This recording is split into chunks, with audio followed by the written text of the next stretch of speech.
Before you start your Super Mario RPG Remake journey, here are 10 must-know tips, whether you're new to the game or a veteran. Before we get into the tips, I have some trivia for you. As an Easter egg, who can be found sleeping in Peach's bed after beating the Guardian of the Fourth Star? Samus, Ash Ketchum, or Zelda? Stick around to the end of the video for the answer. One thing to note is that when you level up, your HP will fully restore, so if you're close to the next level, there really isn't any need to use or waste any healing items.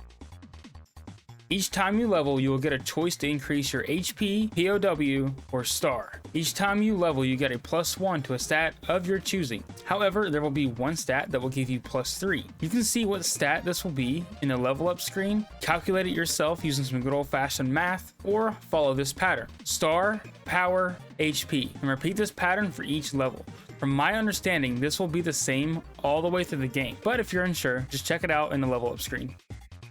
Instead of using the traditional mana point system, this game uses what is called flower points. Same thing as mana points, just called flower points for Mario and Nintendo reasons. These are used to perform special attacks, and these points are shared between the whole party and not individually. So be careful spamming special attacks because these points can go very quickly. Speaking of flower points, there are flower items such as flower tab, flower jar, and flower box. These will fully restore your flower points on top of what their primary use is. This means you don't have to use the flower items you find immediately, and you should really save them for when you're low on flower points.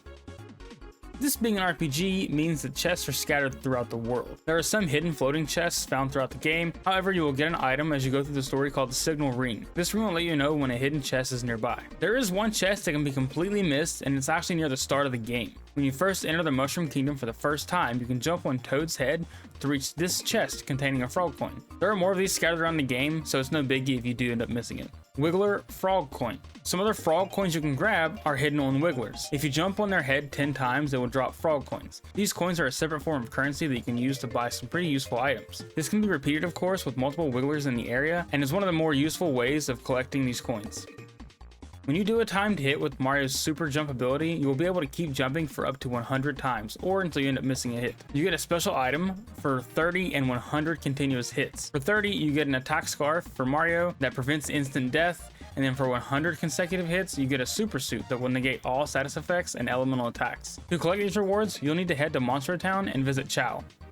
This being an RPG means that many enemies in the game have elemental weaknesses and resistances. The elements in this game are jump, fire, ice, and thunder, along with some of your typical status effects. Some of these are very on the nose. For example, bombs are weak to fire because, well, it's a bomb. And for those not so obvious ones, you'll want to be on the lookout for like bonus damage or less than normal damage. Also, once you find the enemy's weakness, you'll be able to check it out again in a newly added monster list.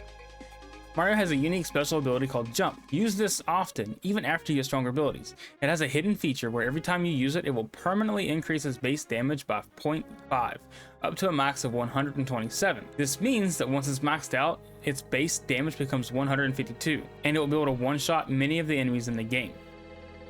As mentioned in my previous Super Mario RPG Remake video, if you can successfully pull off action commands, you will add extra damage to your attacks. The most common for this is pressing the A button right before an attack lands, and some other forms of this are holding down and releasing at the right time, or pressing a button repeatedly. This also applies to blocking attacks in the game. If you press A as an enemy attack lands, you will cut down on how much damage you receive by half for that attack. Some of these are pretty common knowledge, and some reward you with special items. If I had to suggest one thing to do as soon as possible, I'd say go for the 100 consecutive jumps and get that super suit. This will make your journey so much easier. Oh, and the answer to the question at the start of the video, it's Samus from Metroid. After defeating the Guardian for the 4th star, if you go back to Peach's bedroom, you'll see Samus sleeping in her bed. If you enjoyed the video, be sure to like and subscribe for more Super Mario RPG Remake guides and secrets. Check out this video for 5 massive changes made to the remake, and with all that out of the way, see you guys in the next video.